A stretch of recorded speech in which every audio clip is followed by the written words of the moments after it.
My parents skipped my near-fatal crash to attend my brother's award ceremony. They thought I'd still be their backup bank, but what I did made them regret ever choosing him over me. I remember the beep of the heart monitor clearer than the crash itself. One moment I was merging onto Imanus 90.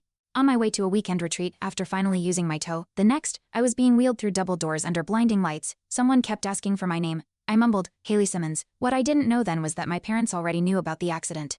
The hospital had called them twice. They never showed. I didn't find that out until 3 days later, still stitched up and bruised. When Aunt Lydia visited with flowers and an Uber Eats bag, her face pale with worry. I called your mom, she said gently. She told me they had Gabriel's big award thing that night, corporate rising star, said they'd visit when they got back from Boston. I blinked at her so they knew I was in a wreck, that I was in emergency surgery. She nodded. Haley, they didn't want to ruin his night. It didn't register right away. I just lay there, frozen. The hospital gown itchy against my arms. The scar down my side was still fresh, the staples angry red. They left me bleeding in a trauma unit so they could applaud Gabriel getting his 3rd promotion. When my parents finally did show up 4 days after the crash, they brought a card that said, keep pushing forward, and a reusable Whole Foods bag of snacks. No hug, no we're sorry. Just a proud story about how Gabriel gave a speech about family values in front of the entire investment division.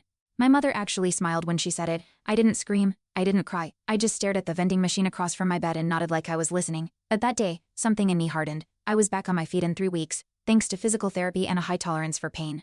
I didn't answer their calls after discharge, not until 5 months later, when the knock came. It was a Sunday. I had meal prepped, cleaned, and just curled up with my budgeting app when I saw Claire, my mother, at my door. Hi, sweetie, she said too brightly. Can we talk? I didn't move. Thomas Simmons stepped out from behind her. My dad, still in his country club polos like nothing in the world could ever touch him. They didn't ask how I was. They didn't apologize. They asked for $48,000. Gabriel, their golden boy, had been arrested for wire fraud and misappropriation of investor funds. They needed cash for the first part of the legal retainer. Fast, it's just temporary, Dad said. Once this blows over, he'll be reinstated. My mouth tasted like metal. You weren't there when I was in ICU, I said, voice flat. But now that he's in trouble, you remembered I exist.